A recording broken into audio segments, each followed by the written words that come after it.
नमस्कार, मैं अर्चना और आप देख रहे हैं हंगामा टाइम्स। हंगामा टाइम्स जिस तरह से हर नववर्ष कुछ खास करता है, लखनऊ की कुछ खास शख्सियतों से खास बातचीत करता है, जो कि लखनऊ की वरिष्ठ समाज सेविकाएं भी होती और वरिष्ठ समाज सेवक भी होते। क्योंकि 2024 यानी कि 2024 में जिस तरह से उन्होंने पूरे वर्ष जो है लखनऊ को लेकर के नहीं, अन्य जिलों में भी वो अपना कार्य करते, चाहे शिक्षा हो चाहे स्वास्थ्य हो, तो वो हम आपको दिखाते रहते हैं।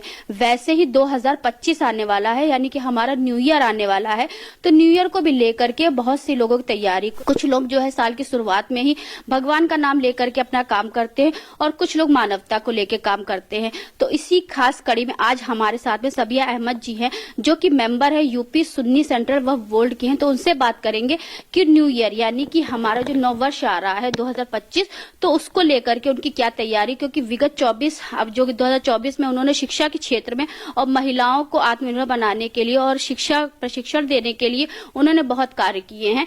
तो मैम, इस 2025 यानी कि नए साल की क्या तैयारी रहेगी आपके लिए? नए साल की जो तैयारी है वो यही है कि जो पिछले साल काम किए थे उनको और गोल ओरिएंटेड करके वो काम करने हैं, कि जिससे कि समाज आगे बढ़े, देश आगे बढ़े, महिलाओं की जो कंडीशन है वो और बेहतर हो, और जितना एज एन इंडिविजुअल जितना हम कर सकते हैं उसका 10 गुना और करना है। क्योंकि हमने पिछले आपका यानी कि अभी 2024 हमने देखा था कि आपने बच्चियों के शिक्षा से जुड़ी हुई, चाहे कॉपी किताब हो, चाहे उनका स्कूल बैग हो, चाहे ड्रेस हो, बहुत सारी व्यवस्था को आप व्यवस्थित करती रहती हैं। बेटियों को शिक्षा देने के लिए आपकी विशेष रुचि, तो इस बारे में क्या कहेंगी? मैं ऐसा मानती हूँ कि अगर आपने किसी एक लड़के को पढ़ाया तो आपने एक इंडिविजुअल को पढ़ाया, लेकिन अगर आप एक लड़की को पढ़ा देते हैं तो वो आप पूरे परिवार को पढ़ा देते हैं। ये हम सब ने सुना है। तो इसी तरह से बच्चियों की, और अफसोस ये होता है कि ज्यादातर परिवारों में रुझान लड़की को पढ़ाने को लेके कम होता है बनिस्बत लड़के को लेके। तो मैं बात कर रही हूँ ग्रास रूट लेवल के जो लोग हैं, वो सबकी उसकी बात कर रही हूँ। तो ऐसे में सबसे मुश्किल चैलेंज होता है वो होता है उनकी थॉट प्रोसेस बदलना, यानी उनकी जहनियत पे वर्क करना। तो यहाँ पे हम लोग का रोल आता है। हम कोशिश ये करते हैं कि अपनी विजिट्स करें, ऐसी जगहों पे जाते हैं, इकट्ठा करके लोगों को समझाते हैं। अपने साथ कई ऐसी लड़कियां हैं या औरतें जिन्होंने जिंदगी में बहुत कुछ पाया है अपनी मेहनत से, पढ़ाई करके, उनको साथ में लेके जाते हैं। वो अपना पूरी लाइफ की हिस्ट्री बताती हैं, कैसे उन्होंने आज एक्सेल किया और इतना वो कामयाब हो गई हैं, ताकि जो नई बच्चियां हैं वो उससे इंस्पायर होती हैं। तो ऐसे करके एफर्ट करते हैं। तो मेन ये होता है कि जो उनका जहन है, उनके थॉट प्रोसेस है, उस पे वर्क करते हैं हम लोग। जैसे मैम, बहुत से लखनऊ के, बहुत से पुराना लखनऊ है या ग्रामीण क्षेत्रों में, अन्य जिलों में चले जाइए, वहाँ पे जैसे कि मुस्लिम जो क्षेत्र होते हैं, मुस्लिम क्षेत्र की जो लड़कियां होती हैं, वहाँ पे ये सोचा जाता है कि इनकी शादी करा दिया जाए, शादी कराने के बाद अपने ससुराल चली जाएं और वहाँ जाके इनको जो करना है वो कर, उनकी पढ़ाई भी पूरी नहीं हो पाती है। तो ऐसी क्षेत्र में आप किस तरीके से वर्क करती है और कैसे लोगों को जागरूक करती है? नहीं, ये अफसोस की तो बात है कि वैसे तो कई जगह हर इसका रिलीजन से ताल्लुक इतना नहीं है, कि लड़कियों के साथ थोड़ी पार्शियलिटी तो होती है कि भाई उनकी पढ़ाई पे इतना ध्यान न देके, जैसे मैंने पहले कहा। और अफसोस की बात है, जैसे आपका कहना सही है, कि इस जो मुस्लिम समाज है उसमें और ज्यादा ये होता है कि वो सारा ध्यान उनका शादी पे रहता है, कि बड़ी हो जाए, इसकी अच्छी शादी करा दे, रुखसत कर दें। तो वो खर्चा उसको बचाने की कोशिश करती हैं कि ये शादी पे, ये पैसा बचा के इसकी शादी पे खर्च कर देंगे, जो कि बहुत गलत है, जो बहुत ही गलत है। ये सबसे नुकसानदेह है उनके लिए, क्योंकि आप उसको पढ़ा दें, उसको अपने पैरों पे खड़ा कर दें, वो खुद कुछ कमाने लायक हो जाए, फिर कायदे से उसकी शादी करें, तो ये उसके लिए जिंदगी भर के लिए उसके लिए एक तोहफा हो जाता है। वो कई गुना बेहतर है, उसको जो जहेज आप दे रहे हैं, इधर उधर मांग के और दिखावे की शादी कर रहे हैं, उस चीज से कई गुना बेहतर है कि आप उसको खुद एम्पावर कर दें। सरकार की बहुत सारी योजनाएं भी होती हैं जो जन जन तक पहुंचनी चाहिए, ठीक है, जिससे बच्चियों को बहुत सारी चीजें उपलब्ध हो सकती है, बहुत सारा लाभ भी हो सकता है। तो इस क्षेत्र में किस तरीके से कार्य करती है? योजनाएं बहुत होती हैं सरकार की, अक्सर गैप होता है, जैसे कुआं है प्यासा है, तो ये होता है कि योजनाएं बहुत होती है, इनको पता ही नहीं होता है। अब फॉर एग्जाम्पल पिछले महीने ही हम लोग ने आयुष्मान भारत कार्ड के कैंप लगाए, जिसमें था कि 70 साल से ज्यादा जिनकी उम्र है उनके फ्री आयुष्मान कार्ड हम लोग ने पूरा चैनलाइज किए। जो हमने क्राउड एक्सपेक्ट किया था उसका तिगुना क्राउड आ गया। यानी कि अब उनको जब सही से हमने प्रमोट किया, सही से बताया अपने सोशल मीडिया चैनल से, तो इतने जरूरतमंद आ गए थे जिनको अपना आयुष्मान कार्ड बनना था। तो यानी ये जो बीच का जो गैप है ना, ये कम करना होता है कि भाई जो स्कीम है वो जरूरतमंदों तक के सही लोगों तक पहुंच जाए। ये एक बहुत बड़ा चैलेंज होता है, चाहे वो आयुष्मान भारत हो, चाहे वो विश्वकर्मा योजना हो, चाहे वो बेटी बचाओ हो, चाहे जो योजना हो, वो उसके सही जो क्लाइंटेल है, जो उसका सही टारगेट ग्रुप है, वहां तक पहुंच जाए। ये भी एक बड़ा काम होता है जो कि करना जरूरी होता है। जैसे कि आप UP Sunni central web board के मेंबर हैं, तो उसमें जो वेब बोर्ड की जो प्रॉपर्टी होती है उस पर आप बहुत आपका पूरा वेब बोर्ड कार्य कर रहा था, तो 25 में इसकी रूपरेखा के बारे में थोड़ा ये ऐसा होता है कि कुछ वक्फ प्रॉपर्टीज होती हैं जो कि एक वक्फ एक्ट के तौर पे चलती हैं। उसके लिए वक्फ गवर्नमेंट एक वक्फ बोर्ड बनाया जाता है। उस वक्फ बोर्ड में हम मेंबर होते हैं, चेयरमैन होते हैं। तो मेंबर हम लोग का ये देखना होता है कि जो वक्फ की प्रॉपर्टीज हैं उनका सही से क्रियान्वयन हो। जो वक्फ का मेन पर्पस है कि उसकी जो भी कुछ प्रॉफिट या कुछ भी इनकम हो वो गरीबों की मदद में आए। जो जमीनें हैं वहां पे स्कूल खुले, पाठशाला खुले, वहां पे अस्पताल बने जो कि समाज के काम है। ये उसका मेन पर्पस होता है वक्फ का, जिसलिए लोग कभी किसी जमाने में वक्फ करके चले गए हैं। ये सब एक एक्ट के तहत चलता है। 2025 की तैयारी ऐसा नहीं है। उसका ये होता है कि जो एक अभी गवर्नमेंट ने इस एक्ट में नया एक्ट ला रही है, 1995 का नया एक्ट ला रही है, संशोधन ला रही है, उस पर डिस्कशन चल रहे हैं, जिसके लिए जेपीसी फॉर्म की गई है, जिसको श्री जगदम्बिका पाल जी हेड कर रहे हैं। अभी उसके सर्वे चल रहे हैं, इंटरैक्टिव सेशन चल रहे हैं, ऑल ओवर इंडिया वो लोगों से मिल रहे हैं, मुलाकात कर रहे हैं, जो मुस्लिम स्कॉलर्स हैं, जो इंटेलेक्चुअल्स हैं, लर्नेड पीपल हैं, उन सब से मिल रहे हैं, सबके ओपिनियन समझ रहे हैं। क्या चीज जो बनी हुई है उसमें क्या खामियां हैं, उसको कैसे ठीक करके और बेहतर कर सकते हैं, इस पे काम किया जा रहा है। तो ये काफी लार्ज स्केल में काम हो रहा है।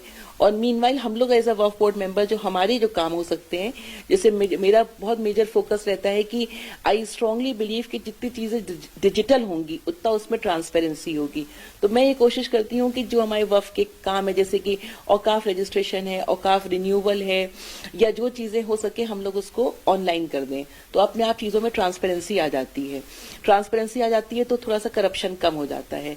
ये चीजों पे वर्क करती हूँ। मेरा पूरी कोशिश ये रहती है कि जितना हो सके तो हम लोग इसको डिजिटल कर सकें। तो इस मामले में बहुत से लोग अभी भी जागरूक नहीं हैं, तो उनकी जागरूकता के लिए किस तरीके से वर्क होता है? हाँ, ये उनको जागरूक नहीं होते हैं, तो उसका हम लोगों ने ये सोल्यूशन निकाला कि फिजिकल को जीरो कर दिया।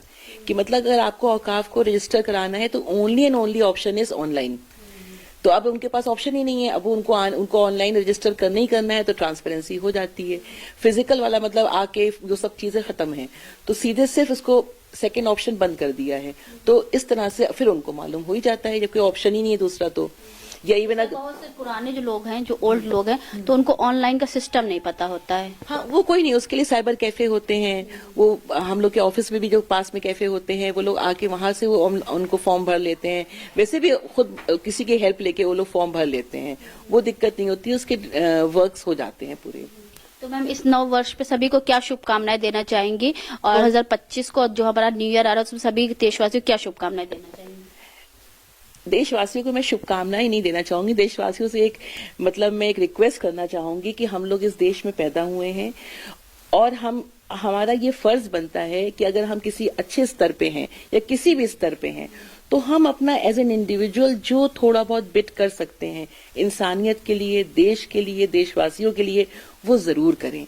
अपने 24 घंटे में से चाहे 2 घंटे निकालें, लेकिन निकाल के वेलफेयर के काम करें। मैं ये नहीं कह रही हूँ कि आप पैसे खर्च करें, नहीं, हर किसी के लिए पैसे ना, आप जाके सिर्फ उन्हें काउंसिल कर दें।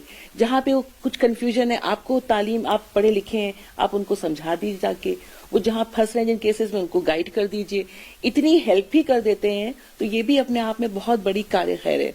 ये मदद भी की जा सकती है। मतलब हर इंडिविजुअल का ये उसको ड्यूटी होनी चाहिए कि उसको अपना कुछ जो वक्त है, अपनी जो मेहनत है, वो देश के लिए लगानी है। और ये नहीं सोचना है कि देश हमारे लिए क्या कर रहा है या सरकार हमारे लिए क्या कर रही है, जो एक टिपिकल हॉबी होती है लोगों की, उस पे नहीं। ये कहना है कि हम क्या कर रहे हैं देश के लिए। हम माना एक इंडिविजुअल है, हम माना एक महिला है, लेकिन हमारा भी तो कुछ रोल है ना कि हम भी अपने देश के लिए क्या कर रहे हैं। और अगर सपोज कोई कुछ कर रहा है, अर्चना सपोज कोई कर रहा है, मेरी जैसी कोई और बहुत हजारों लोग हैं कुछ कर रही हैं, तो काइंडली उनके लिए जजमेंटल मत होइए। जरूरी नहीं है कि हर किसी को पॉलिटिक्स में जाना, या जरूरी नहीं है कि हर किसी को ट्रॉफीज चाहिए। वो अपनी खुशी से ये कर रहा है, उसको सपोर्ट कीजिए, उसे अप्रिशिएट कीजिए, उसके लिए जजमेंटल ना होइए, जो बहुत बड़ी बुराई है हमारे लोगों में। तो इस तरह से ये चीज का मेन ध्यान रखिए। This is your fundamental duty कि आप अपनी कंट्री के लिए it is your job to give back to the society. तो यही मेरा 2025 के लिए एक संदेश है, यूथ से है, महिलाओं से है, बड़े लोगों से है, सबसे, इवन जो हमारा रिटायर्ड लॉट है, जो जिन्होंने बहुत काम किया, वो रिटायर हो गए हैं, वो उनके पास लग्जरीज हैं, उनकी जिम्मेदारियां पूरी हो गई हैं, उनके पास बहुत टाइम है, उनके पास सफिशिएंट पैसा भी है, वो बाहर निकलें। वो बजाय गवर्नमेंट को पंचिंग बैग बना के कोसने के, इससे अच्छा है वो बाहर निकल के अच्छा काम करें। उनके वो बहुत कुछ कर सकते हैं, वो लोगों को गाइड करें। जो लोगों को फॉर्म, आप अस्पताल के पास जाके देखिए, लोग फॉर्म नहीं भर पा रहे होते हैं, आप जाके उनके फॉर्म की हेल्प कर दीजिए। आप इस तरह के छोटे मोटे काम भी करिए, वही उनके लिए बहुत बड़ी हेल्प होती है। हम ये नहीं कह रहे कि आप हर किसी के लिए गड्डियां खर्च कीजिए, आप हर किसी के लिए कंबल बांटिए, ऐसा नहीं है। आप बेसिकली ये सब भी करिए। कोई बच्चा है वो क्लास में आके आता, अब वो 12th पास कर लिया, उसे पता ही नहीं है कि 12th के बाद भी क्या करियर ऑप्शंस हैं। वो सोचता है हम इंजीनियर तो बन नहीं सकते, डॉक्टर तो बन नहीं सकते, हम एक दुकान खोलने पर चून की नहीं, यहाँ पे आपका रोल है।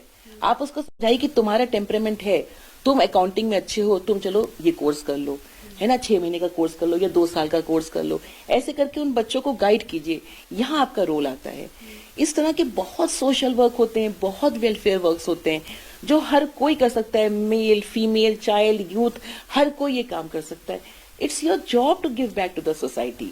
एंड जो कर रहे हैं उनके लिए जजमेंटल भी मत होइए, बस यही बात है। कि प्रकृति में हम जो करते हैं वही हमारे पास लौट करके आता है। बिल्कुल, हाँ, एक बात तो बिल्कुल सही कही कि जब आप एक देते हो, ये यूनिवर्सल लॉ है कि 10 टाइम मल्टीप्लाई होकर चीज आती है। आप ब्लेसिंग्स देते हो, आपको 10 ब्लेसिंग्स मिलती हैं। आप पैसे देते हो, आपको 10 तरीके से पैसा आता है। कभी मत सोचिए ये मैं क्या कह रही हूँ, आप जो भी बड़े आप देख लीजिए, मोटिवेशनल स्पीकर्स को देख लीजिए, सब यही कहेंगे, believe in giving. Once you give to ना, I mean it's the universal law कि आपके पास चीजें 10 टाइम्स मल्टीप्लाई होके आएंगी। और अबंडेंस है दुनिया में। दुनिया में ये नहीं कि आपने इसको छीना तभी आप उससे छीन के आगे बढ़ पाएंगे, नहीं। Let her do her work, you do your work. सबके पास बहुत स्कोप है, बहुत सफिशिएंट, मतलब समुंदर है पूरा। आप उसमें से एक मग्गा पानी उठा लो कि क्या जाएगा, लेकिन आप उसको कमी ना समझो, आप इसको आगे बढ़ो, मेहनत करो। और यूथ के लिए मेरा ये कहना है कि there is no alternative except hard work. जो यूथ है, जो स्टूडेंट है, या जो एंटरप्रेन्योर्स हैं, आप मेहनत करिए।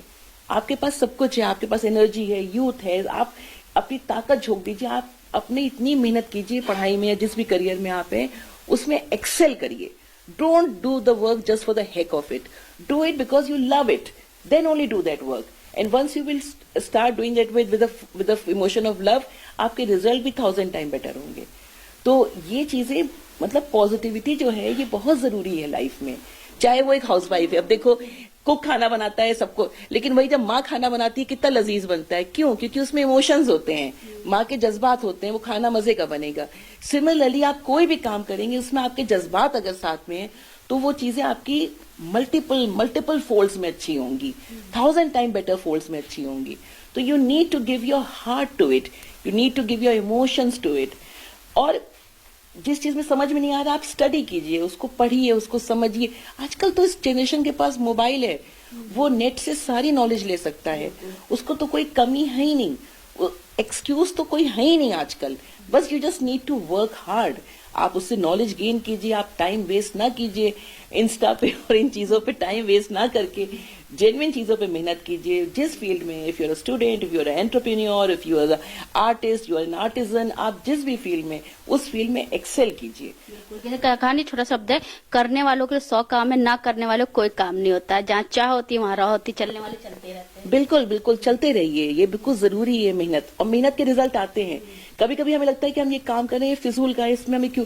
आप देखिएगा 4 साल बाद आपको उसका बेनिफिट मिलेगा, लेकिन मिलेगा, बेनिफिट मिलता है, हर चीज का बेनिफिट मिलता है, किसी और फॉर्म में मिलता है, कुछ नहीं तो आपको नॉलेज बढ़ जाती है, you get the experience, damn it, you get the experience. तो ये बहुत जरूरी है। बट हार्ड वर्क का कोई ऑल्टरनेटिव नहीं है, हार्ड वर्क तो करना है, मेहनत तो करनी है। 2025 के लिए मेरा यूथ के लिए, महिलाओं के लिए, रिटायर्ड लोगों के लिए, सबके लिए, पूरे कंट्री के लिए मैसेज है कि kindly work hard. Don't say कि what country has done for you, let me know कि what you have done for your country और what you are going to do for your country. That actually matters. This is very important, I am telling you. तो ये थी हमारे साथ में सबिया अहमद जी, जो कि यूपी सुन्नी सेंट्रल वक्फ बोर्ड की मेंबर हैं, जिनसे हमने बात करी कि नव वर्ष के लिए सभी देशवासियों को क्या शुभकामनाएं देना चाहेंगी। तो उन्होंने सबसे पहले बताया मानवता ही हमारा सबसे बड़ा धर्म होता है, मानवता के लिए हमें काम करना चाहिए। पिछले साल यानी कि 2024 में जिस तरह से उन्होंने लड़कियों की शिक्षा के लिए और लड़कियों को आत्मनिर्भर बनाने के लिए आगे से आगे कार्य कर रही हैं, वैसे 2025 में भी वो अपनी जैसी लड़कियों को अपना जैसा बनाना चाहती हैं कि हर लड़की सक्षम रहे और आगे से आगे बढ़े, क्योंकि हमारा जो देश है वो मानवता का देश है और मानवता को ही लेके वो चलती हैं। तो ऐसे हम आपको दिखाते रहेंगे कि लखनऊ की खास शख्सियत इस नव वर्ष पे सभी को क्या शुभकामनाएं देना चाह रही हैं। तो आज की हमारी खास कड़ी में थी सबिया अहमद जी, जो कि आपका यूपी सुन्नी सेंट्रल वक्फ बोर्ड की मेंबर है। तो इसी के साथ मैं अर्चना आपसे इजाजत लेना चाहूंगी। धन्यवाद, बने रहिएगा हंगामा टाइम न्यूज चैनल के साथ। हंगामा टाइम्स की तमाम खबरों को देखने के लिए हंगामा टाइम्स को सब्सक्राइब कर लीजिए और बेल आइकन दबा लीजिए। अगर आपको ये वीडियो अच्छा लगा हो तो लाइक बटन प्रेस कर अपनी प्रतिक्रिया हमारे कमेंट बॉक्स में देना मत भूलें।